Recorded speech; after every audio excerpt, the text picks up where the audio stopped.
All right, so thank you for coming to another episode of the Jeremy and Mike Show. So as you probably know how it works, you've probably been these before, you can just put your questions in chat, and Jeremy is monitoring chat. Jeremy answers some questions himself, and then other ones he shoots over to me, and then I answer them. So you can ask questions on anything you want, whatever, diet, training, supplementation, marketing, business, I don't care. Ask away. And Jeremy will shoot them over to me, and then we'll just, go kind of rapid fire. Creatine so here's the first question: creatine or no creatine, and loading versus non-loading. So creatine is a great supplement. It's a supplement that if you're weightlifting, yes, you should be taking creatine. There's really no reason not to. It's safe, it works. It's probably the most studied molecule in all of sports nutrition. Hundreds and hundreds of studies have been done on it over the last several decades, and it's safe, and you don't have to cycle it. It doesn't shut down natural production like steroids do or anything like that. It's not a wonder supplement by any means, but you will, over time, you will build strength and build muscle faster. You will get stronger and build muscle faster taking creatine. So yes, creatine monohydrate is really the way to go, unless you have, it can upset some people's stomach, or it can even give them diarrhea for whatever reason. And for those people, you can go with a more water-soluble form, like micronized creatine monohydrate. It can do the trick, or like creatine citrate can be good, or creatine hydrochloride can be good for that. Creatine malate also. But I would just stick with a simple monohydrate, and then see if you need to go with something that's more water soluble. But if you don't, most people don't, they're fine. 5 grams a day. Loading just gets it into your muscles faster, so you'll see the effects sooner. Otherwise, there's no real benefit to it. So I guess I would probably load it just for that reason, just because you're going to see the benefit. You're going to, because it needs to accumulate in your muscles before you're going to see and notice the difference. So if you load it, you will get there faster, but you'll also go through that first tub faster if you care about that. If you do care about that and you're on a tight budget, then don't load. Just do 5 grams a day, and within your first month or so, you should start seeing noticeable increases in the gym. All right, next question. Are you going to do a contest this year? Transformation contest, probably. This year, no, because we have a month left here. Next year, yeah, I'm sure we'll put together something like that. We like doing those kind of things. Okay. Jeremy's saying if I was going to do a contest, like if I'm going to compete. Well, first I'll finish on if you're talking about transformation contest, then yeah, we'll do something like that next year for sure. We've just been super busy with a lot of different things, and really, we get bottlenecked in developers, devs actually. So we have a really good dev team now that's been working their ass off getting this new website done for Legion, which is going to be ready soon. It's a full revamp of the current site. It's awesome. It's really, really nice. We're really excited, but it takes a ton of time. So we've been limited on dev. So even for little things like that, for instance, the golden label thing, that if you remember that, we've talked about it months ago. We're still going to do it. The reason why we haven't done it yet is because we just haven't been able to allocate the dev resources to really get it up and running the way we want it to, with redemptions and stuff. So, but yeah, I don't see why we wouldn't do some sort of transformation next year, just because they're fun and it gets people, it's good motivation. People like it. If you're talking about me competing, getting on stage, it's just not my thing. I'm not interested in it. I don't care. I don't have any reason to do it. Maybe it would boost my street cred, I guess, a little bit, but whatever. I don't know how much that would really matter. And 2, to really get anywhere in that world, you have to be on drugs. As a natural weightlifter or natural competitor, the natties because they look bad, basically. Like the guys that look small and just frail, yeah, those are the natties. And the dudes that are big, full, dry, and look great on stage, those are the not natties. So for that reason, it's just not really my thing. I would rather take that time working on other things that I care about. This is a good question. It's something that I have. Anyway, so here's the question. Basically, is there a limit to how much fat your body can store from one meal, from one bout of overeating? It's actually funny. I was just talking about it today because a couple times a year, Thanksgiving being one of the times, and usually Christmas dinner being another day, I just go ham on food. I eat until I'm in pain, basically. And I don't even care. I just do it for fun. I basically just see how much food can I get in me. It comes out to be like 7 plates. It's ridiculous.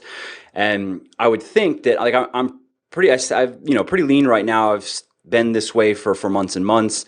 You know, I have ab vascularity. Like I'm lean enough where I would think I would see a difference by eating, who knows, I don't even know, 7,000 calories in one meal. And you know, the next day I would, or at least over the next day or two or something, I would expect to see that I would get a little bit fatter. Like maybe I'd have a little, like my skin would be a little bit tighter, or sorry, the opposite. My skin would be a little bit, you know, I just feel some fat, but I really don't see much of a difference when I do that, which I don't have a great explanation for actually. And you know what I can say for sure is if you keep the fat low, which I don't do on those days, I don't even, who knows, I'm eating so much shit. But on my week to week kind of like routine, I'm not doing that once a week. I'm sure if I did that every week, it would become a problem. My week to week routine though is my cheat meal, quote unquote, is usually a high carb meal. Like my fats aren't really going over 100 grams for the day, and they're probably closer to 70 grams. But I might go 500-600 carbs. And that definitely, I mean, that's just kind of cyclical for me. Every week I tend to do that. And, you know, sometimes I eat a little bit less on the next day to compensate, but I don't see much change in my physique. So, I mean, I don't have a good answer to that question. I've looked, you know, just through a lot of the research that I've done, I've kept my eye out for something. Is there some sort of answer on that? How much fat can your body synthesize from one meal overeating? Because, you know, take Thanksgiving, I'm eating 7,000 plus calories, whatever it is. My body is not absorbing all those calories. There's no way. Like I am definitely, who knows what percentage of that is actually getting absorbed and used, and the rest is just, it just goes out, you know, undigested. And you actually see that because your poop will like float, and that's normally, like if you had that a lot, that would be a sign of poor nutrient absorption in your small intestine. And if it were like an ongoing thing, it would actually be something a doctor would want to know about, because that's a bad sign, and that's something that, you know, they would want to address. But you'll get that sometimes. Like I'll get that if I eat a ton of food, and because your body just can't, the undigested food makes it into the large intestine, and then the bacteria in there, it causes gas and bloating, and then when it comes out, your poop floats basically. So you'll see that when you eat a ton of food and your body can't absorb it all, or can't digest and process it all. So you know, again, I don't have a good answer for this question, but in a day, you probably could gain a pound of body fat a day. Is probably a fair assumption if you ate enough food to do that. Now, I don't know if you could accomplish that in one meal, because you'd need anywhere from 3,500 to 4,000 calories. And not just calories, but you know, if really you'd need a lot of those calories to be from dietary fat that's sufficiently stored. If a lot of that fat, those extra calories were carb and protein, your body, especially if you're lifting and you're exercising, your body has other things it can do with protein and carbs than convert them to fat, and they don't convert to fat very efficiently anyway. So, you know, you really have to go high fat. And if we're talking about, you know, yeah, I guess if you were to eat over the course of a day, if you were to eat maybe a surplus of 500 grams of fat, maybe you could gain a pound of body fat in that day. But if we condense that down to one meal, I mean, how much fat can you really eat in a meal before you just can't even, you know, maybe I can go 200 grams deep, but again, that's not necessarily a 200 gram surplus, because what I do when I'm going to be eating a lot of food is I just kind of eat protein throughout the day. I save all my carbs and fat. So my body's been burning fat all day essentially, because it hasn't had much food.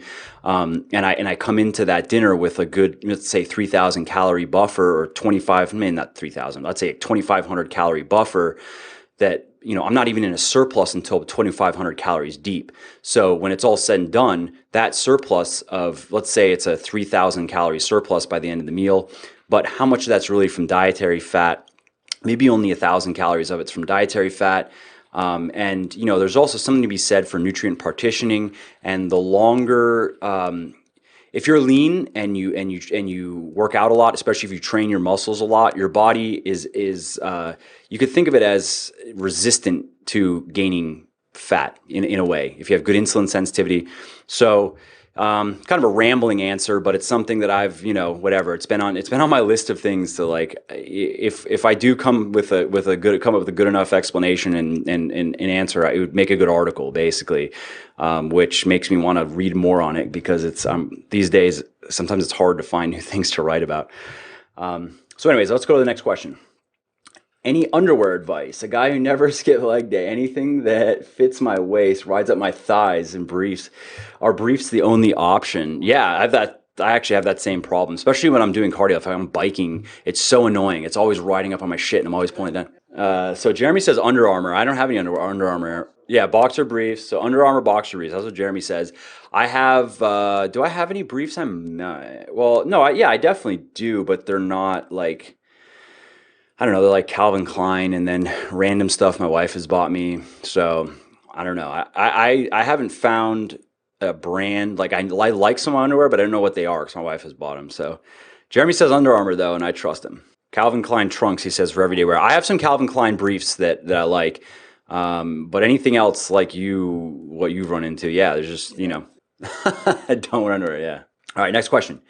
In relation to bulking, what would you consider too small of a surplus? It only makes sense that there would be a certain surplus required to build muscle, right? P.S. Love you, bub. Thanks, man. I love you too.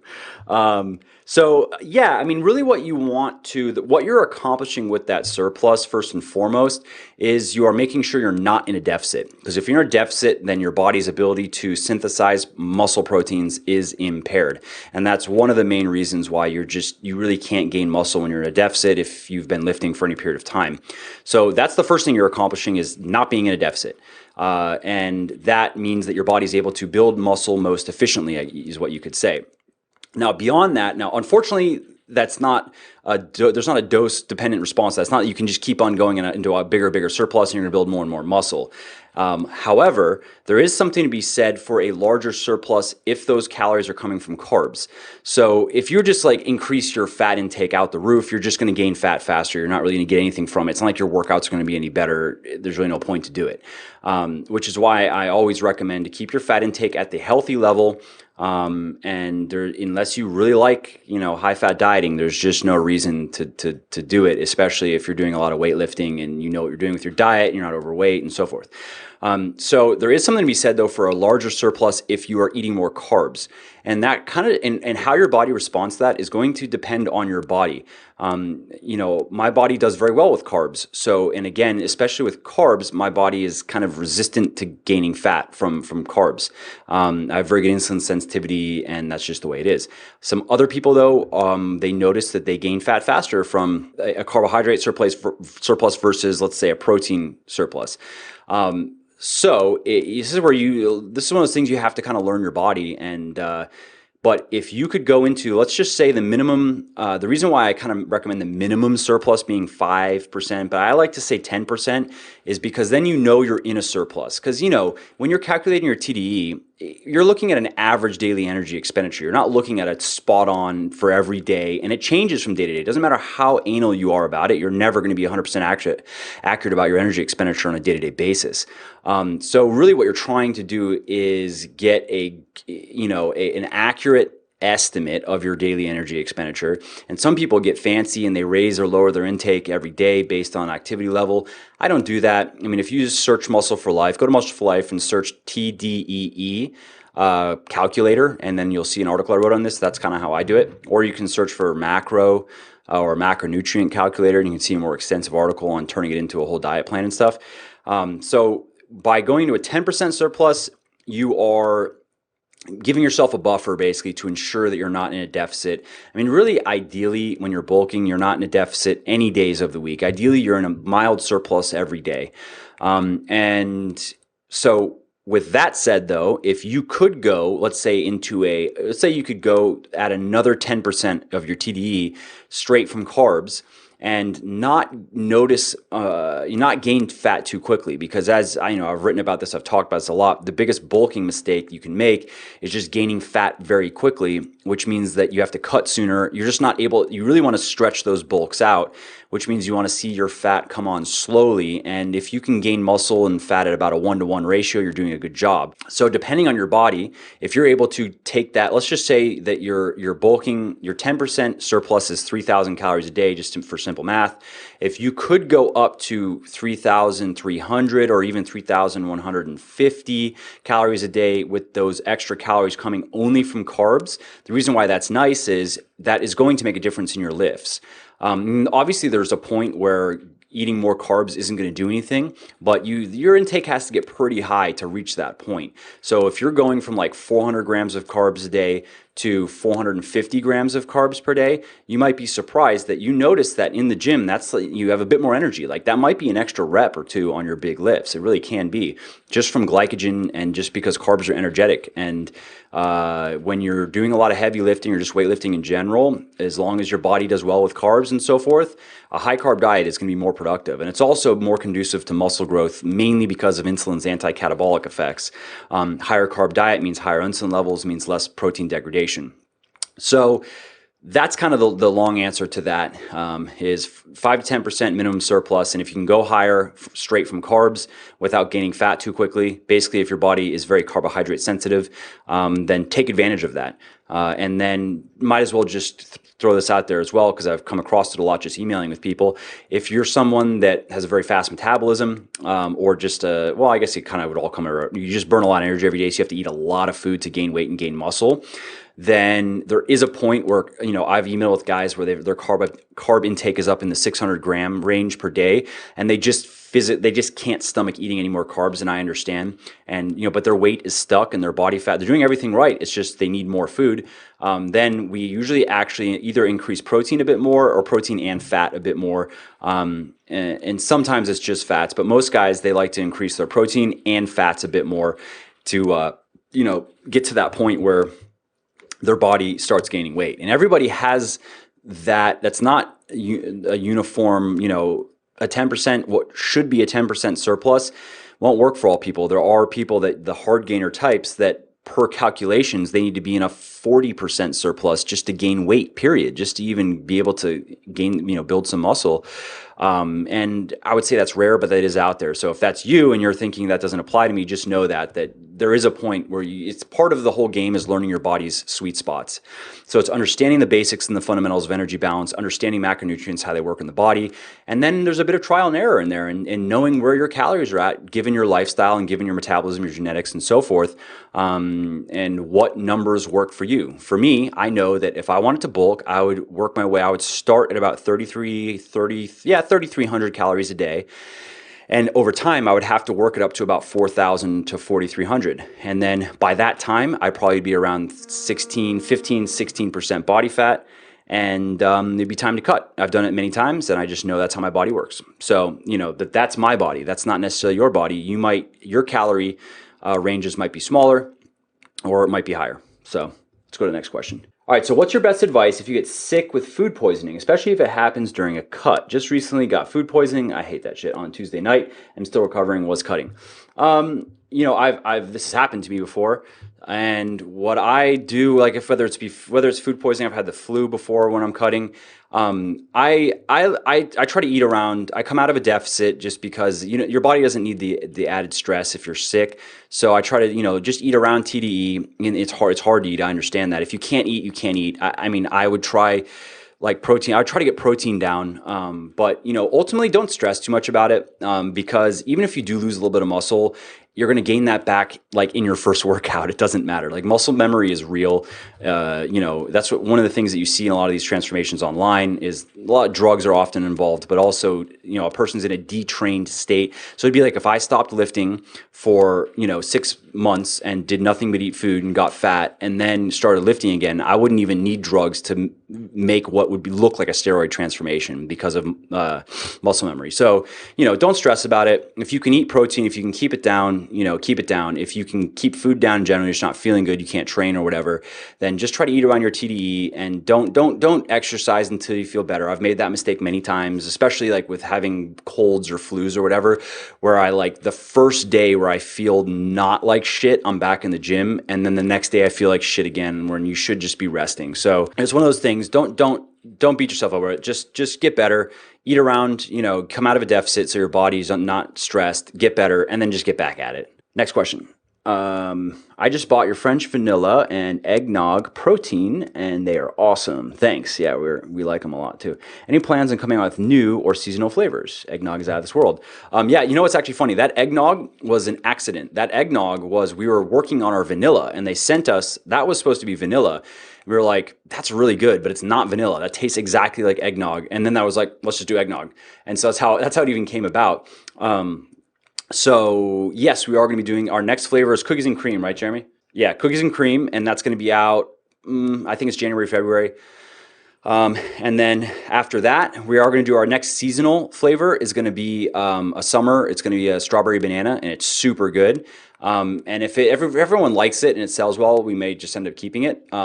Eggnog will probably retire. I think we did our one run of a few thousand bottles or something, and when those are gone, then we're going to just let that one die, and then it's not going to come back. And then, you know, next holiday season, maybe we'll do like a pumpkin spice, or, you know, that was kind of ideas that every year we do something cool for the holidays. But it's strawberry banana. If everyone likes it, if you all want us to keep it, then that one we would keep. We really like it. So anyways, cookies and cream in a month or two. And then in the summer, I would say May, June or whatever, is going to be strawberry banana. And that's that. Next question. Can probiotic supplements diminish weight gains in overly caloric diets? No, definitely not. There's no evidence I've ever seen of that. Like, probiotics are interesting. I've actually done a fair amount of reading on it, because we were looking at probiotics for our greens supplement. We were looking at them for a weight gainer kind of meal replacement type of deal that we're looking at doing. And you'll see when the sales page for the green supplement goes up, which it will be up soon, you'll see I have a whole section on probiotics. And basically the thing is that probiotics, if we want to go by what the literature, want to go by the scientific research, it's that there may be certain strains that have benefits we just kind of don't know yet, and what is sold out there, just, you know, at GNC or whatever, what you see in magazines on the internet is a lot of what the benefits that are claimed are bullshit. It doesn't help you lose weight faster. It's not going to prevent weight gain. It's, you know, if we may actually end up still including some in our weight gainer, probably some acidophilus, and there are a couple strains that there's some research that shows it can help with digestion, and that makes sense considering that a meal replacement shake is going to be a lot of calories. So, you know, it can just help with the digestion of that, but, you know, it's going to be a minor selling point. We're not going to be pushing like, ooh, this has probiotics, like how a lot of companies do. Because when a company's doing that, when they're really playing up probiotics and how awesome they are for your gut and immune system and weight and blah, blah, blah, it's bullshit. It's just bullshit. Next question. So how do you spot fake female natties? That's a good question.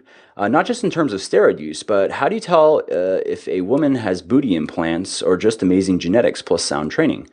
I.e. Jen Selter, J-Lo, etc. This is a serious question. That's actually a good question. Yeah, that's good. That's a good point. Jeremy was saying that regarding the butt thing, if a girl is very skinny and she doesn't have a lot of leg development, like she has very skinny, like, you know, the hot dog leg kind of look, but this big butt, either that's just crazy genetics where you'll have sometimes girls will be very skinny with very big boobs. It's just like, that's just genetics. There's no way to get that or do anything. That's just is.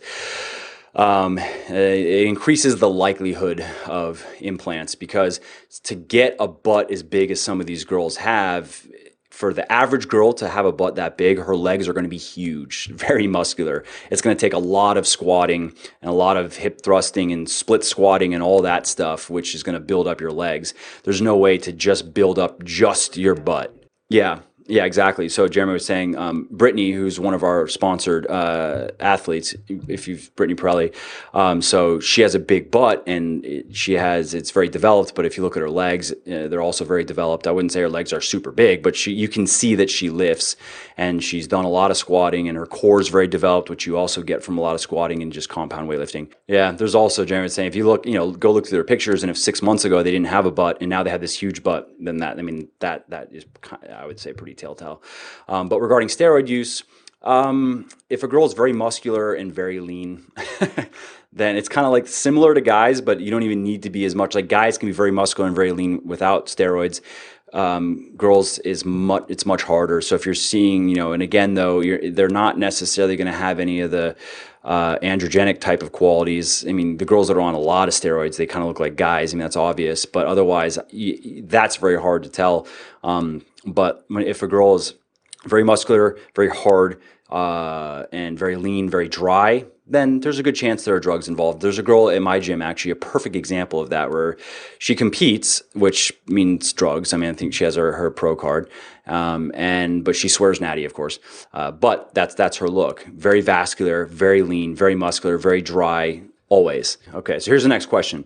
So this is kind of a back and forth with Jeremy and someone else saying, someone was asking when I was talking about my cheat day or whatever, cheat meal type of day, where my fats are maybe 70 to 100 grams. My TDE is around 3,000. It's probably maybe a little bit lower. That's probably my average daily.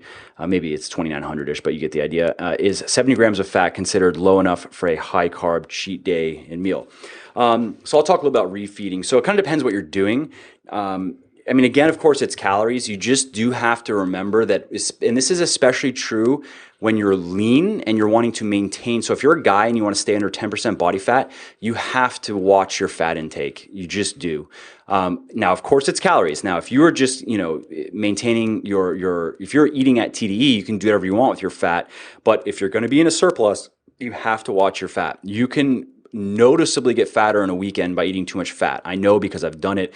And this is something that, ask any guy who has stayed naturally, not these assholes on Instagram that are like, oh, once I learned how to count my macros, I'm now eating 7,000 calories a day, and look, I'm 6% body fat by my nutrition plan. Yeah, okay. As long as you're willing to fucking trend hard, then maybe you can do that too.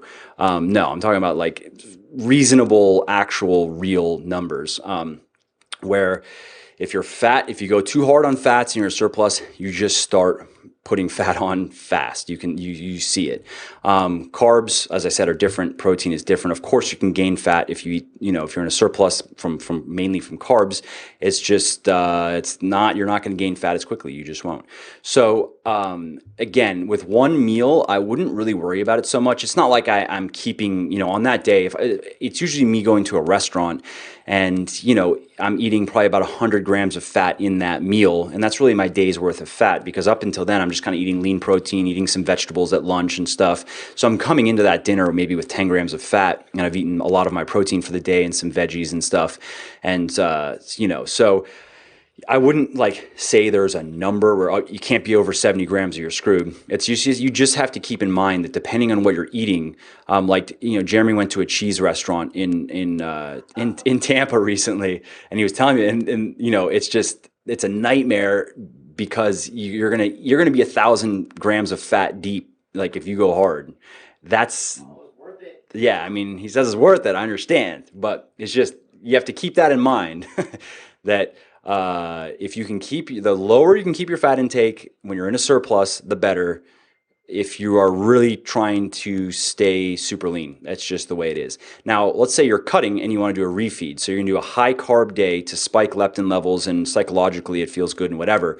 In that case, again, it's smart to keep your fat intake. Personally, when I refeed, I keep my fat intake very low. It's under 30 grams or under for the day. Now, it's just one day. Obviously, you wouldn't continue to do this every day. It's just not enough fat for basic health needs. It's just one day, though. And the reason there is because really you've been in a deficit for a while, your whole body glycogen levels are low, so you really are just trying to spike your body's glycogen, what it stores in your muscles and liver. You want to try to top that off, or get, really refill it, and then spike your leptin without storing any fat, which is why you keep your dietary fat low. So, and if you're just maintaining and you want to do a refeed, you can do that too. I guess there's no reason not to. It'd be the same rules. So it's just that difference of are you just cheating, which is where it's, for me, cheat meal means eat whatever I want. It means that I'm not really I may not go to the cheese restaurant and eat 1,000 grams of fat, but I'm going to go to a restaurant and I'm just going to order whatever I want. I'm going to order appetizers, entree, dessert, and I'm going to eat a lot of food. That's cheating to me. Refeeding is a bit more structured. It is, I'm keeping my fat low, so I'm going to be eating pancakes, I'm going to be eating pasta, I'm going to be eating, usually I have some fruit, some oatmeal, things like that. Just low fat, tasty stuff. If you're doing pancakes, you can maple syrup. There's easy ways to start stacking that up. So hopefully that answers that question. Next question. What type of music pumps you up in the gym? Huh. Um, what do I listen? It kind of depends. I'll have different moods. I don't know. Like sometimes I'll listen to different types of rock and heavy metal. Like, I like a lot of older stuff. Like I like a lot of Marilyn Manson's older stuff. I like Korn's older stuff. I like Slipknot's older stuff. I don't know, stuff that I guess when I was in my 20s or even a little bit younger, as a teenager, I was listening to. Um, I like Nirvana. So that's kind of the rock stuff, or I'll go heavy bass, like trap kind of stuff. Like Jeremy listens to the loudest fucking music ever, basically. And then he'll send me songs, and the ones I like, I save to my SoundCloud. So I don't even know what half the shit is. I don't know. It's just really loud, tons of bass. And I don't have a specific song even these days, but I just have my SoundCloud and really loud. I guess he listens to these mixes, so it's like a trap mix. So it's just like a bunch of loud songs. So yeah, it's just loud noise, but I like it. All right, next question. I was wondering, when you're in the process of reverse dieting, can you still have a cheat meal? Yeah, sure. There's no reason not to. I mean, it's just one meal. Again, if you kind of just keep in mind what I've been talking about, where you keep it moderate, keep your fat intake under control, just enjoy yourself and don't make a big deal out of it. If you want, save your calories up for that meal. That's always something I do standard, because it really does work really well. I mean, especially for these types of situations where whether you're maintaining or reverse dieting, you do want to keep your intake in a certain range for a certain reason. Saving calories up is great. So you just kind of eat protein throughout the day and drink a lot of water and, drink coffee or drink whatever you want to just keep you satiated. And then you come into that meal with, you can go 2,000, 2,500, whatever it is, calories in before you're even in a surplus. So that's always nice. So can you talk about how to best go about prep for a show or photo shoot, or write an article or link to a trusted source? Yeah, this is an article that needs to be written. Jeremy was saying asking if Lyle McDonald does. He probably does, Jeremy. I don't know what on his website. If he does, I haven't read it. I would think maybe in his books. I mean, definitely he has a lot of experience working with people. Anything Lyle would have to say on it, I would say that would be a good source of information. Lane Norton is another good source of information on this, because he himself has competed and he works with a lot of people that compete. And I did a podcast with him. If you go to Muscle for Life and you search for Norton, it'll come up, and he actually talks about this. And his experience, he has more experience than I do. I've never competed, but I've done photo shoots and gotten pretty lean for photo shoots and so forth. So basically, I've done the kind of the same thing that he talks about in the podcast, which is a simplified approach to it, which is really centers around just getting lean enough. That really is the key, is that sometimes you don't realize how much fat you have to lose to really look the way that you want to look. And it's not about manipulating your carbs and sodium and water. It's about getting lean enough. So what I do is make sure, like, I give myself enough time to cut. Like, I don't cut that really close. I don't go, I only have 2 weeks to get ready for this shoot and I need to lose, 6 pounds, I think. So let's just eat nothing and do a ton of cardio. I don't do that.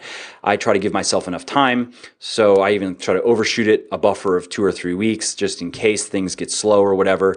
And so that's the first thing, is making sure that I'm lean enough. Now, normally with our photo shoots that we've done, they haven't necessarily been like on the books. Like, I don't have to be ready by this date. So it's more just like, I cut until I have the look that I want for the photo shoot. Like, we did a photo shoot recently for the new cover of the second edition of The Shredded Chef, which we're working on, which will be out in the next couple months or so.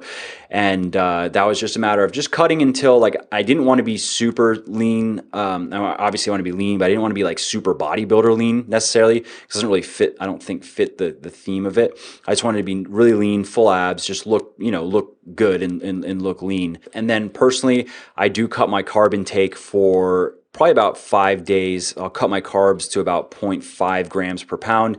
And the only reason why is not that it speeds up fat loss, but it sheds some subcutaneous water, and you do notice it. When you get lean enough and you can just get rid of some of that sub-Q water, it makes you look noticeably leaner. It brings out, especially it brings out vascularity in the abs, and a little bit more vascularity in the arms and shoulders. So that's the thing. Like, and I don't manipulate sodium and potassium because it's too easy to mess up, and then you just end up looking worse. Go check out the podcast I did with Lane on it. You'll like it. He talks all about this, and he knows what he's talking about. Next question. Question on the dumbbell bench press. Sergio Oliva Sr. and Ronnie Coleman stopped short of the top because they felt it worked triceps more than the chest. Other people feel a squeeze of the top is important for pecs. What's your technique and why? That's a good question. My kind of default on these things, you'll find so many different opinions ranging from stuff like that, which is more just anecdotal, to even scientific studies that have been done on different type of lifts, and they'll say stop here, don't stop here, do this, don't do that.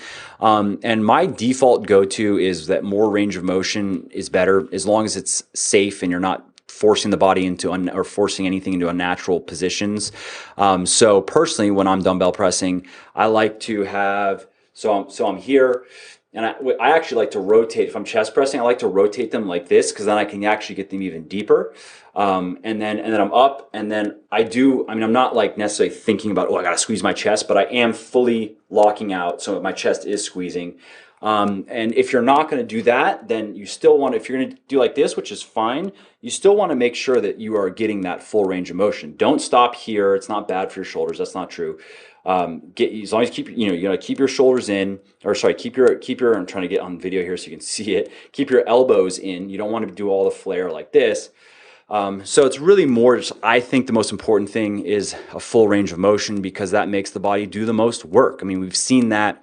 I mean, not that we even need science to tell us that. Just go do some full squats and see how hard that is versus half squats. So that's my that's how I do it. Next question. So what percentage or ratio of weight gain should be muscle if lean bulking correctly? I said it earlier, about a 1-to-1 ratio is good. 1 pound of muscle to 1 pound of fat, you're doing well. Anything worse, it means you're probably eating too much food, or you're not training correctly. And if you're doing better than that, then you're a bastard.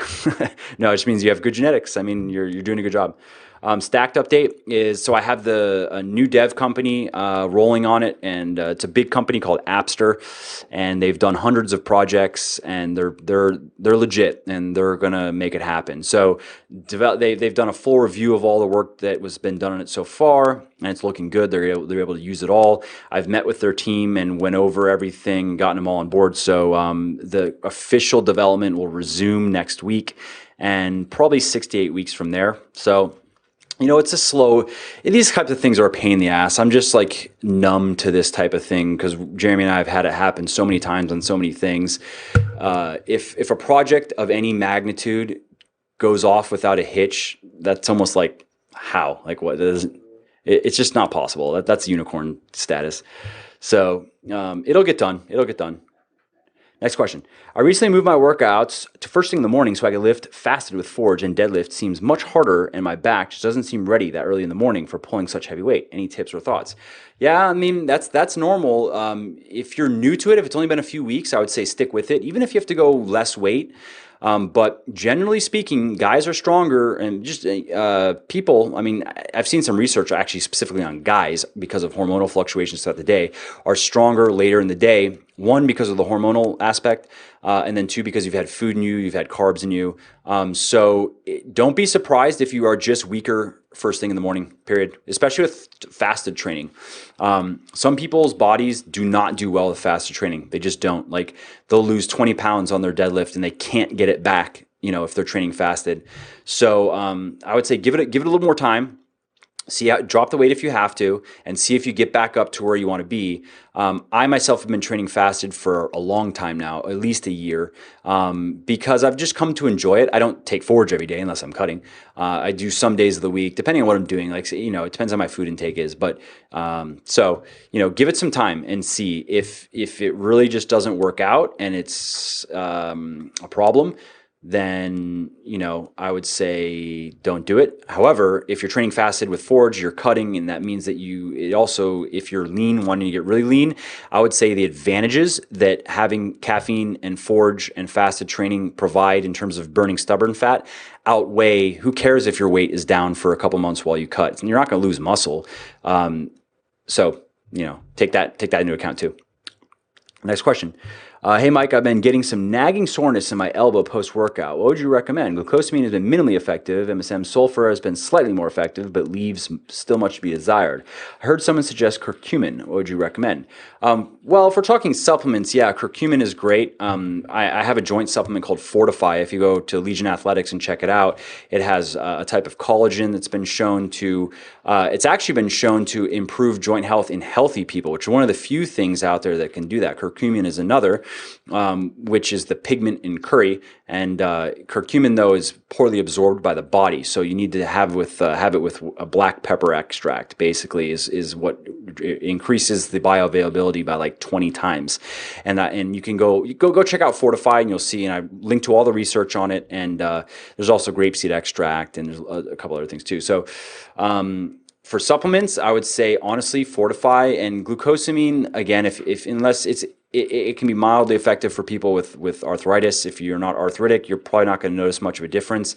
I myself do take glucosamine just in case, because it's not. We don't know that it's worthless for people with healthy joints, but we don't really know that it does anything either. I'm taking it because it's cheap, and if it does do anything, hey, I'm going to take it, and I hope, because that's keeping our joints healthy, if we look at it in the long term, is super important.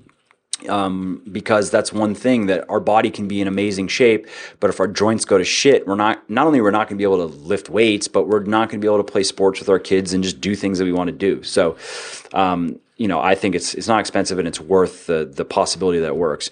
Now, otherwise, I would say that if you are doing exercises that are aggravating your elbow, you need to back off those, and you need to also possibly look at mobility issues depending on what the exercise is. Don't try to keep on pushing through something that's nagging. I made that mistake myself with my rotator cuff on my right side. So on the back side, you have these muscles, these small muscles called the infraspinatus and teres minor. And I'm pretty sure it was golf that started to piss it off. I started golfing about a year and a few months ago, and golf, those muscles are involved in external rotation. And golf, I'm right-handed, and the golf swing is as you're raising the club, you're externally rotating like this, and then as you start to unwind your body, so you're coming back and then you're unwinding quickly, and it puts a lot of stress because it's back, and then it gets unwound. A lot of stress on these muscles back here. And so it was that plus a lot of heavy pressing. They started to get a little bit tight, and I was just like, yeah, whatever, who cares? And I would heavy press, golf. And then it started to get tighter up in my neck, and I was like, yeah, who cares? Heavy press. So I, do as I say, not as I do. And now it's not injured, but now I'm going lighter on my pressing, and I have to get it, it's getting massaged and getting worked on. Like, it was fine about a month ago, and then I started heavy pressing again. So, I've lived these things. I know how this can go with these nagging things. So now I'm not being stupid with it anymore. So I'm just not heavy pressing right now. I don't need to. My chest is, is one of my best responding body. I don't even want it. Like, it's fine. I just maintain my chest and getting it massaged, getting it worked on, and just finally let it settle down. Because what happens is, it's just a bit of what you're probably running into is a bit of tendonitis, where the tendon just gets a bit inflamed. That's what I'm running into. And so, you need to get the muscles to settle down so they stop pulling on the tendon. So that is that. Hopefully that helps. Next question. What do you think about energy drinks? I think that I'm a fan of caffeine for sure. I've written about caffeine. If you go for Muscle Flash, search caffeine. There's an article up there. The standard type of intake is about 400 milligrams a day or less is going to be safe for pretty much everybody. And again, you can go look at the research on that I cite in the article. Even it can even have health benefits because it improves blood flow. And there's nothing wrong with having caffeine every day unless you have some very specific condition that would, contraindicate it. But energy drinks in general, I don't drink them because I actually just have Pulse. That's my energy drink. And we want to actually create an energy drink because Pulse is great for with the beta-alanine and betaine and ornithine and citrulline. Those are for training. I wouldn't necessarily need those if I was just wanting to get a little pick-me-up. I just want mainly the caffeine and the theanine, and that combo is what's awesome. Like, that theanine, that addition of theanine is really what takes that caffeine rush or high to that next level where you almost feel euphoric. So what we're looking at is doing an energy drink with less caffeine, so you can maybe drink a couple, because Pulse is not super caffeine heavy, but it is 175 milligrams milligrams per scoop. Probably could be 100 milligrams per, in a drink with theanine, and then with some other things that would be more nootropic, or enhancing cognition, as opposed to, something that would be for working out or whatever. So, a lot of energy drinks, they have a lot of chemicals and stuff, and I'm not like super against chemicals, but generally I try to limit my exposure to chemicals if at all possible. I eat mostly organic foods. I don't have much in the way of artificial sweeteners. I'll chew some gum here and there. I love gum. So if I buy gum, I end up pounding it. So I just don't even really have it around. But if somebody else has gum in the office, I take some. And, so I'm not like, I'll never have any chemicals, but that's just the way I am. All right, next question. I have read and owned 4 of your books, and they're great. Thanks. I'm a personal trainer and train myself using your methods because it works. I just opened my own place, part-time training, and I was wondering, what was your advice on training clients that want to train 1 day a week? What kind of workout do you think would give the best overall? That's a good question. 1 workout a week. So you kind of have a couple options. I mean, you could do a full body. That would be the standard way of going about it. I'd say that's probably the best way of going about it, really. But what you may want to do is alternate, because the thing about full body workouts that can be very hard is if you're trying to train heavy and do full body, you're going to die. Like, try to heavy squat, deadlift, bench, overhead press, just that. Try to do that, 3 sets of each in 1 workout, and I'll be amazed if you can even do it. So what you may want to do is take alternate, take a couple of those exercises, train heavy in the same in that workout, and then the next 2 exercises in the workout, or the later part of the workout, train like the 8 to 10 rep, the higher rep, and then alternate that, each week. So if you did the heavy squats and deadlifts last week, then and then after that you did the lighter pressing, then you flip that and you're doing the heavier pressing and the lighter squatting and deadlifting. And ironically though, higher rep deadlifts, like I did that this week because I kind of felt like I needed a deload, but I didn't really want to deload. So I was like, I'm just gonna do some higher rep, but like actually push myself, not just deload high rep. And high rep deadlifting, I haven't done that in a while, and that is the most exhausting shit ever. Like, I was doing legit 10 rep deadlifts, and I was amazed. My heart was like gonna explode. So keep that in mind. When you are going to be doing the higher rep stuff, it doesn't necessarily have to be 10 reps with your 70, 75% 1 rep max. You may want them to go a little bit lighter, something they could maybe do 12 or even 15 reps with, but you're having them just do 10.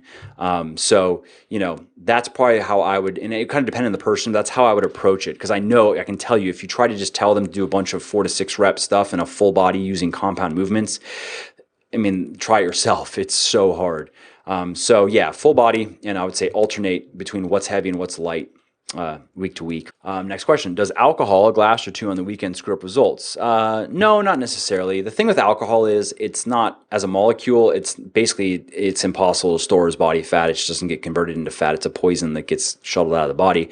But it decreases fat oxidation rates, meaning that it causes your body to store body fat even faster. So that's why if you're cheating, I highly recommend, if you're going a high fat, particularly cheat meal, I highly recommend that you don't drink, because you're going to store as much fat as possible from that meal, essentially. And those effects last for many hours too, alcohol's effects. So going back earlier in the podcast, we're talking about how much fat can you gain in 1 meal. Well, the way to test it out would be go to the cheese restaurant Jeremy went to and eat everything and drink a bunch of alcohol, and you will gain the maximum amount of fat you can from 1 meal. So go to Muscle for Life, search for alcohol. You'll see an article I wrote on the subject, and it kind of breaks down how this works and gives you a simple little strategy if you're going to be drinking, how to minimize the damage, so to speak. So yes, you should be able to drink once or twice a week and really not have any problems. You just have to go about it correctly. The question is, basically, how do you keep your fat as low as possible? How low can you go? So a good baseline is about 0.3 grams per pound of fat-free mass. So that's everything in your body that's not fat. And you can calculate that just by figuring out your body fat percentage. Just go search for body composition. Go to Muscle for Life, search for body composition. You'll see an article on it. It's going to be probably about 0.25 grams per pound of body weight, something around there. When I'm maintaining, I'm around, I would say 0.3 to 0.4 grams. I'd say 0.3 grams per pound of body weight is my general intake. And it sometimes goes higher on some days based on what I feel like eating, or lower. But yes, that's a simple answer. That'll give you everything you need for your health, basically. And the only reason to eat more would be if you really like it. All right, next question. So what's your foot position for the leg press? I guess it's hard to show. So about, I'd say it's about shoulder width or so. And I like my feet a little bit higher, not with my toes off the top, but like maybe an inch. My toes are an inch below the top of it. And one thing just to keep in mind with leg press when you start going heavy is, you're not necessarily trying to get your knees to your chest, because then that can put your lower back. It starts curving under like this. So you're getting into a position where, for me, my knees get to about here. That's fully loaded for me, and then it's back up. So that's what I like. I mean, the higher your feet are, the more it's going to be your hamstrings, and the lower the feet are, the more it's going to be quads. But again, you have to find what's comfortable for you, and don't try to force that range of motion. Be kind of like, don't try to force yourself to full squat if you don't have the mobility to do it, because you can just hurt yourself.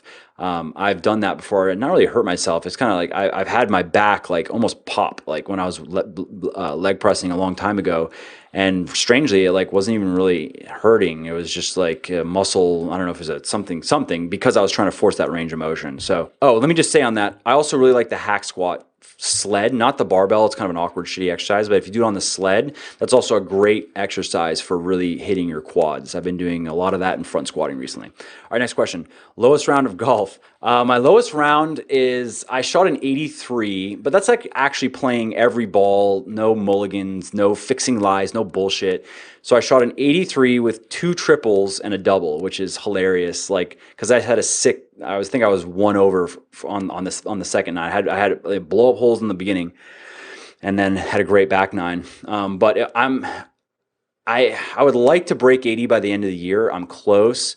I just don't know if I'll be able to play enough before I go I'm going out of town in a couple weeks, and that was my original goal, was to break 80 before the end of the year, and I'm fucking close. I don't play enough, so I get into these situations where I don't know how to hit shots, and I end up with a triple. Next question. So, what's your max ass to grass squat? I haven't ATG'd in a while, because it was starting to bother my knee, actually, probably just because of mobility. Might have been a little bit of technique, and I just had no reason to do it. So I don't think I ever got more than maybe 255 or something like that. But that also was after my heavy parallel squatting. I never like started my workouts with heavy full squats. I would always start with heavy back squats, and then after doing anywhere from, I would say, 345 to 365 for reps there, I would go start doing full squats. So who knows, you know what I mean? These days, though, I don't even do them. Although, ironically, I am doing a lot of front squatting, which are it's a full squat, just because that's just the natural movement. So my front squat, my best so far is 275 for 2. But that's because I hadn't front squatted in a long time. I got my back squat up there pretty well, but hadn't really front squatted a lot. So now I flipped them. So I'm doing a lot of front squatting now, because I'd like to be able to front squat 315. I think that is at least respectable. So that's what I'm doing right now. Will I be able to make decent muscle gains if I train fasted and do not eat until 5 hours after finish my workout? That's a good question. That's not ideal. I'll say it's not ideal. If you can have some leucine or some HMB or something like that, or some BCAAs, if you want to keep it simple, before you train and then after you train and then a couple hours after that, then yes, you'd be fine. But to have nothing, to eat nothing and then train fasted and then don't eat for 5 hours, it's just protein degradation rates, protein breakdown rates really start to ramp up after that fasted training, especially in the time in the hour or so following, and then it gets worse. And when you're trying to build muscle, what you're trying to do over the course of, you could look at it every 24 hours, is you're trying to maximize protein synthesis rates and minimize protein degradation rates. That's really what you're trying to do. So in this case, you're missing a potential bonus in protein synthesis by having protein after you work out. There is evidence. I know it's a controversial thing, but I would say that there's a good chance that over time it makes a difference.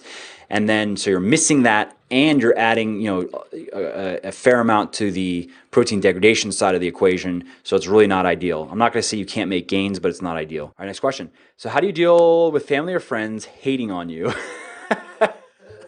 Friends hating on me, you get rid of them. What kind of friend is that? About your advice, business books, etc. That's funny. So I'll say family. I mean, my 3-year-old son doesn't really hate on me. I think he just idolizes me at this point because that's just the way little boys are. Like, he wants to eat the things that I eat. And he wants to do what I do. And my wife doesn't hate on me at all.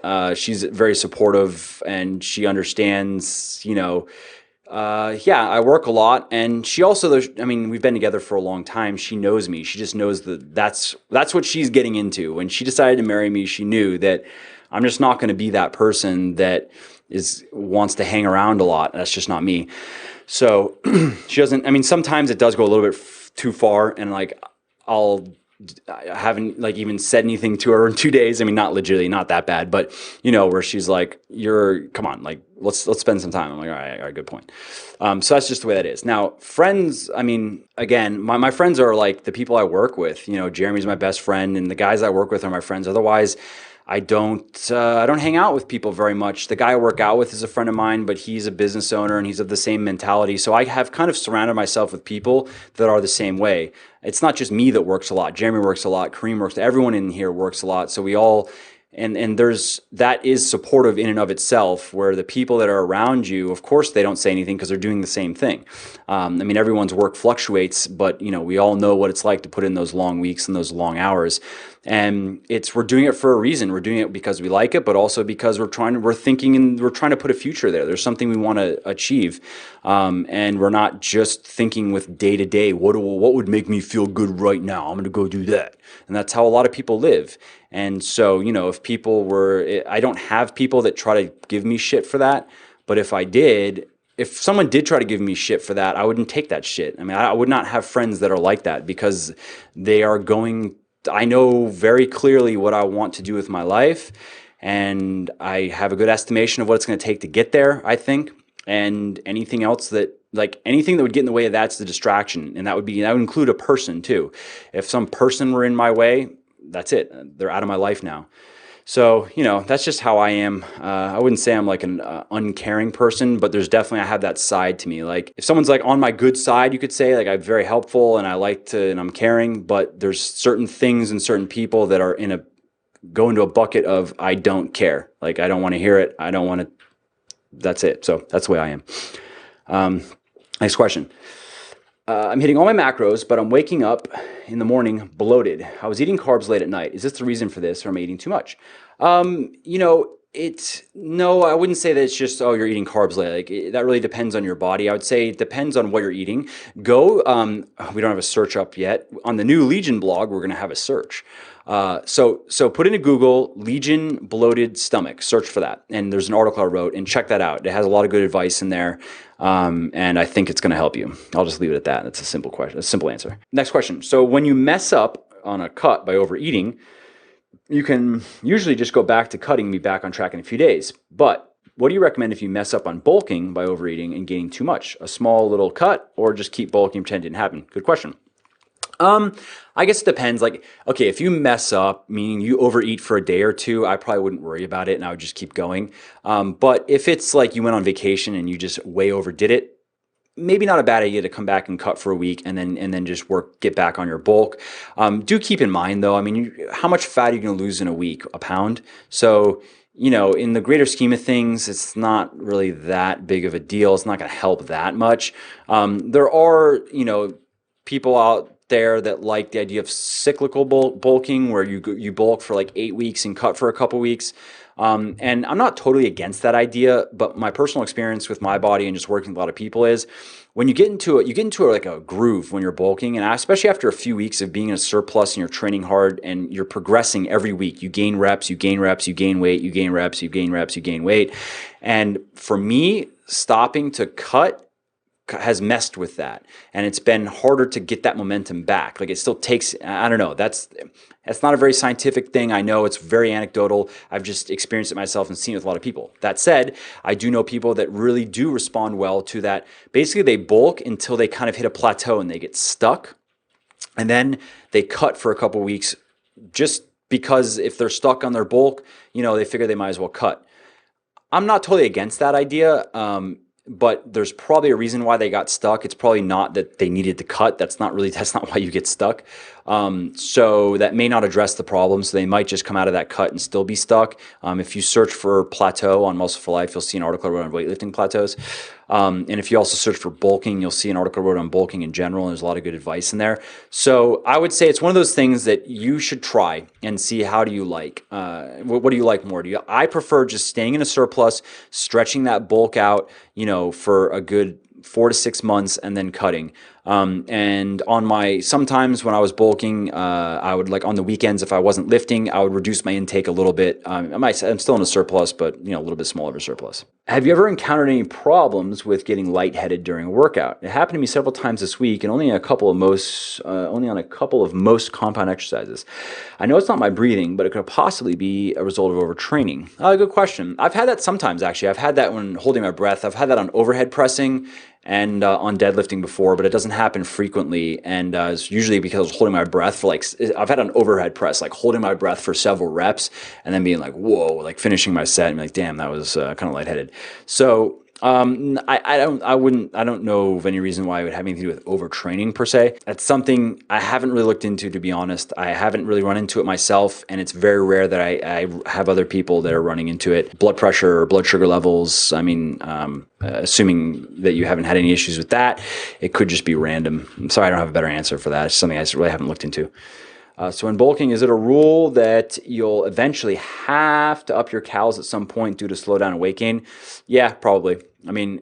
Yeah, it's kind of like cutting. If you want to go for a longer period of time and gain a good amount of weight and muscle, probably. Same thing with cutting. Most people are going to find that they're going to start their deficit at a certain level, and if they want to get really lean or they want to keep that cut going for, let's say, a couple months, 3 months, there is a point where you have to start reducing your food intake. It just is the way it is. And on that point, of course, it's best to not, you want to do as much exercise as you can and drive that deficit with exercise, because that really does preserve muscle. But there is a point where you just have to eat less food. So it's similar to bulking. You can only train so much. You only can do so much in the gym. There is a point where you just have to eat more food.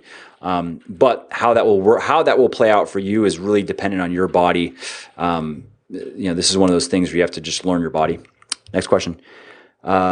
For a female following your plan, great by the way, what do we do when we reach a plateau on the heaviness of weights for lifts? Go to Muscle for Life and search for plateau, and you'll see an article I wrote on weightlifting plateaus. Check that out. That is going to help you because I think there's like 6 or 7 different things in there that you want to look at, and yeah, check that out. And if you're still running into issues, just send me an email, and then we can go back and forth, because usually that article is that addresses the main points, but sometimes there are just individual circumstances that need to be emailed out and all right, what's going on? Let's see here. I'm having huge issues keeping my calories low enough to cut at this time of the year. Dinners, drinks, very hard to eat and drink the right stuff and out with friends. Any suggestions? Yeah, don't cut during the holidays. Seriously though, that's kind of the answer. It is hard. I know it sucks. Yeah, Jeremy's saying you can do what he does, where you're cutting a few days of the week, and then just the weekend is a blur. The weekend is just it's just a gluttonous. No, it's not that bad. But no, it is a point where okay, if you know that you have something coming up, then just keep on your cut. And again, use the little strategies that I've talked about. If you can do some exercise before those big meals, it can definitely help with nutrient partitioning. Save your calories for those big meals and just do your best. And ultimately, just weigh the enjoyment of what you're doing versus, do you care ultimately? In the bigger picture, is it fine that if your cutting is going to be, maybe over the next month you only lose a pound? You know what I mean? And then you can go hard, come January. And is that worth it to you to enjoy what you're doing with your friends and stuff? And a lot of people would say yes. So then fine. And that's the best way to go about it, because then psychologically you have no anxiety about it. You know what you're doing. It's under your control. You don't have to feel bad about it. You're not breaking your promise to yourself. And a lot of people do that, and I understand that. Next question. Will your supplements ever go into retail? I used to work for a vitamin shop and used to promote your supplements. What are your plans for Legion MFL for 2016? So the first question is probably not retail. I don't see that ever working because I spend too much to produce my supplements. My cost of goods sold are, let's say, on average, 4 to 5 times higher than my competitors. And that's the way I wanted it from the beginning. That wasn't an accident, because that's what it takes to make good products. And I've said this many times, and I'll say it again. The problem with retail is you need an 8 to 10 times markup from manufacturer to MSRP to make that work, and you can't make good products for that. You cannot make a good pre-workout supplement for $3-4. It's impossible. Or maybe even $5. You can't make a good pre-workout supplement. And that run down the line. You can't make a good fat loss product for that. You can't make a good multivitamin for that. You can't make a good anything for that. Maybe you can make some like vitamin D pills or vitamin C pills or something, and that's it. So I don't see my shit ever being in retail, because the quality and the price that it costs to make high quality supplements will never support it. That's why we've really focused on building selling directly to you, the consumers, because that allows us to have the margins needed to run a business and be profitable and grow and actually make good products, stuff that I myself have always wanted and Jeremy has always wanted, and that, if a lot of our customers are more educated people, that they've always wanted. Since we were wee lads. So yeah, and then in terms of plans for 2016, so quick little rundown for Legion. We have this new website coming up, which is also going to include stacks like bundles and stuff, which is more ways to save. We have enough products for it now. We're going to be doing a subscription service, so like a subscribe and save type of deal, where it's going to be save 20% on your order, and then we'll send it to you every month. And of course, it's going to be like no shady bullshit rebilling. You're going to sign up for it knowing that that's what you're signing up for, obviously. So we're going to be doing that. We're going to be doing, we have a whole email marketing campaign, and it's a big complex thing, basically, that has it's a whole promotional thing that we've put a lot of time and money into, that's going to be rolling out. It's kind of hard to explain, but you'll see it in action when it's up. And we're going to be doing an affiliate program. It's going to be next year for sure, where we're going to have to roll it out in a controlled manner. So an affiliate program is obvious. I mean, these are obvious things. Like, who would not do these things anyway? So yeah, I mean, we'll have to roll that out in a controlled manner. And then we have some new products coming and some new flavors. And we want to get serious about looking into getting into Canada properly, and in the UK and Europe properly, so we can offer really affordable shipping. That would be big. And yeah, so those are the big things for Legion. We have some other things as well, of course. And for MFL, new website. It's going to be first quarter, whole new, brand new, designed from the ground up. It's time that we did that. We're going to be putting up a store on Muscle for Life. We're going to be selling, obviously, our own stuff, but a lot of other cool things that I use and recommend, and putting together some cool packages and buying books and stuff like that. And we're rolling out a new meal plan service as well. That's going to be kind of a big upgrade to what we have right now, based on a lot of feedback to make it more customizable to meet people's needs. And coaching service, which we've been piloting. It's been going very well. We have our first people wrapping up. We're going to be announcing those success stories soon. And we're looking at a subscription thing for MFL as well, and on and on and on. And then we have the whole app. We're excited to really jump into apps. I think there's a big opportunity there, and we're going to be able to really kill it. So we're doing that as well. So I'm forgetting things, but at this point, it's a melting pot. All right. Next question. Weightlifting on a ketogenic diet. What advice do you have? Search for Legion. Go to Google Legion Ketogenic Diet, and I wrote a whole article on it. Basically, it sucks. Jeremy's laughing. There's the short answer. Ketogenic dieting is stupid. It's stupid. It's so hard. Unless you have a medical reason to do it. For weightlifting, no carbs is just garbage. It is factually worse for building muscle. Your workouts are going to factually suck, and you're not going to look as good. You're not going to feel as good. There's no reason to do it. All right, you're on a desert island and you find a huge supply of either peanut butter or Nutella. Which one do you choose? Shit. Well, Because it's me, I honestly would have to say peanut butter, but I'm a weird person. Like you can't live off of Nutella, you'll just straight die, dude. Nutella's so good though. If I could live off Nutella, if I knew that I wasn't just gonna die from it, then of course the Nutella. Nutella destroys peanut butter, let's be real. But if I had to try to survive for real and not develop some strange disease or something, then I'd have to go with the peanut butter. Next question. Given sleep's critical role in recovery and mental acuity, what are some tips to improve sleep?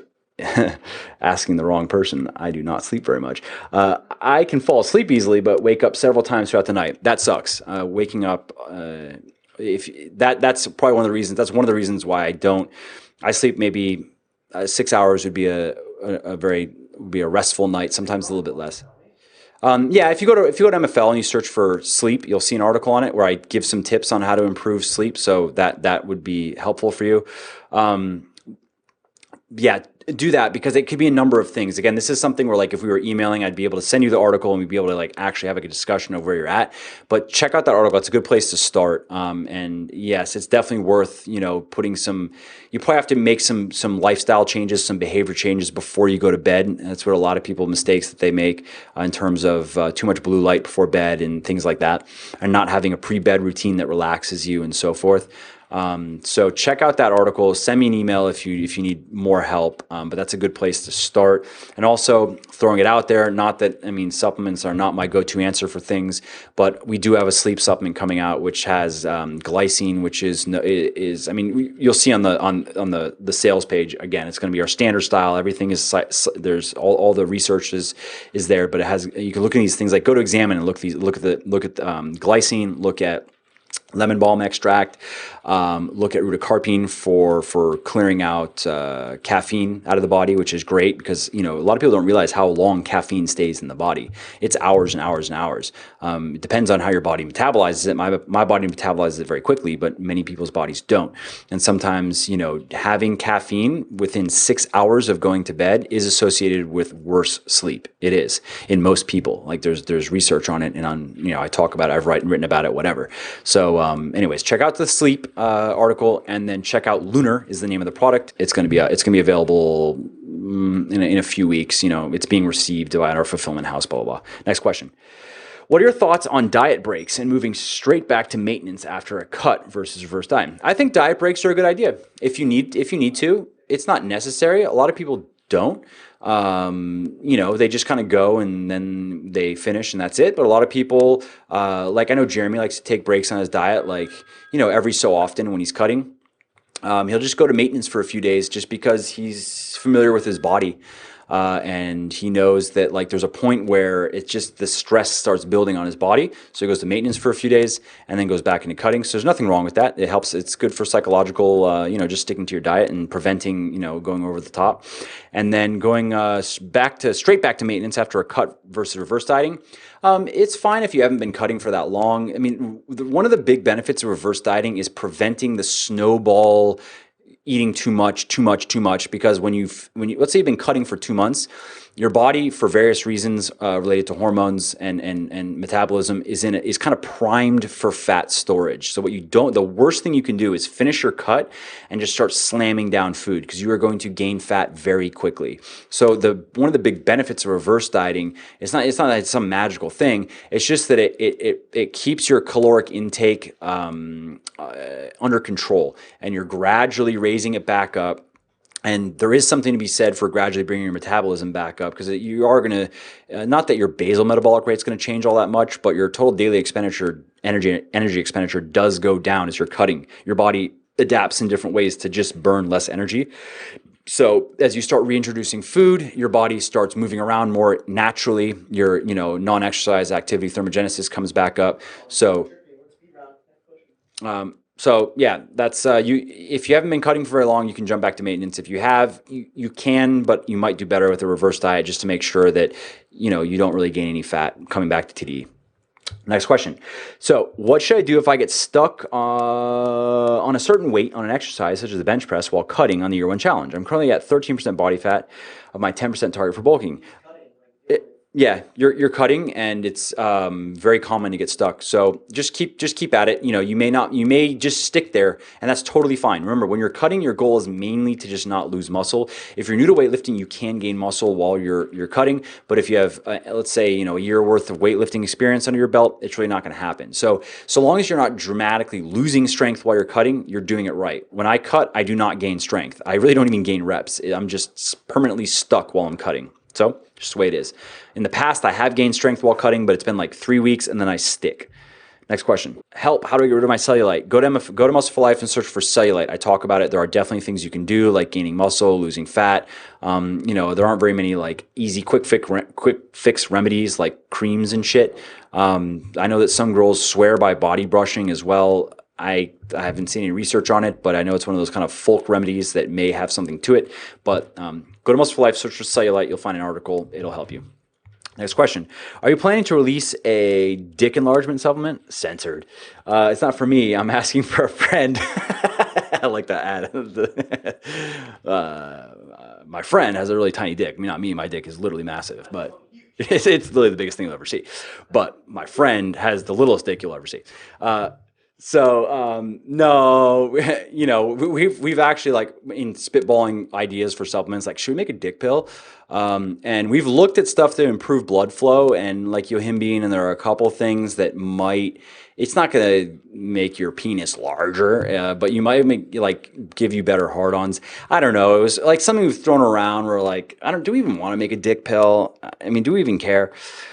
But you could look at things that would increase blood flow. I mean, again, it's not really like going to increase the period, make your dick bigger, but it might give you better hard-ons. Citrulline, for instance, what's in Pulse, or yohimbine increases blood flow. Theanine as well. So, next question. My favorite actor and why? I don't really have do I have a favorite actor? I don't think so. Yeah, Christian Bale is pretty sick. Christian Bale's super good. That's true. Leonardo DiCaprio, he's a god. Just because he's so good. He plays such... Who? Yeah, Matthew McConaughey, super good. Yeah, see, Jeremy knows me better than me. Matthew McConaughey, super good for obvious reasons. Just an incredibly good actor. I mean, in True Detective, he was so good. God, he was good. Who? Yeah, Pee Wee Herman's pretty sick. He's into like playing with himself and shit. That's pretty cool. Yeah, I mean, I like movies, but I'm not like a movie nut. I'm more into reading and writing. So anyways, next question. So caffeine stays in the body for so long. How is taking creatine after workouts ideal, since creatine doesn't work nearly as well with caffeine in the body? That's not definitive. There's like 1 or 2 studies on that, and it's kind of controversial because the mechanism isn't understood. And like, to be safe, yeah, maybe you don't want to ingest. And remember, in those studies, it was creatine and caffeine ingested together. But then there's another study. So I think it's 2 that are saying, hey, it may not be good to have these together. But then there was another study that was done, I think it was with cyclists, that showed that creatine made caffeine, or other way around, caffeine made creatine more effective. So don't give that much credence. Like, I've written about that, and I'm just kind of like, yeah, to be safe, that's one of the reasons why we don't put creatine in our pre-workout. Also, not everybody wants to take creatine, so we really wanted our creatine to be in its own supplement for people that want to take it. It's not something to worry about. You know what I mean? Like, have creatine with your post-workout meal and you'll be fine. You're going to notice a difference. Like, there's no question, creatine works. You can try it. So I wouldn't worry about that. Oh yeah. Hey, so this is, I was just talking with Jeremy on the way over here. Random cool idea. We'll start doing this. So what we're going to do is, at the end of each of these live Q&As, we're going to pick 3 people. Maybe we'll do more in the future. I don't know. Right now, we'll just random number 3 people, and we're going to give you a $100 gift card to our to our store, just for taking the time to come be here and hang out. And we have fun doing this. We hope you like it, and use it as an incentive in the future. To come hang out with us. So yeah, to come waste your time, basically. We like wasting our time. We like wasting your time. So Jeremy will put into here. He'll tell me who he's going to pick, the email addresses, and then I'll say, just so we know who wins. But then Jeremy's going to email you, and you're going to get a $100 gift card to our store, to the Legion's store. And we'll do that every time. We'll just pick 3. Maybe we'll make it 5 next time. Who knows? But we're just going to do it. All right, we're going to do it right now. We're going to do it live. Fuck it, we'll do it live. All right, so it is Danny_D_Brown at Yahoo. You win, my friend. We have Jack Lantern 31 at Gmail. You win. Oh, and just so you guys know, we also have we have the sleep supplement coming. We have the green supplement on the way. We're not happy with the flavor yet. It's been a pain in the ass. And we have a 5 pound, we have 5 pound wheys coming too in the next month or so, which is exciting. And fish oil as well. You know, we sent out an email. We have to send out another email on the surveys because those names didn't go over so well, which it happens. So I have some more ideas. All right, next winner, FBE28 at Hotmail. You win.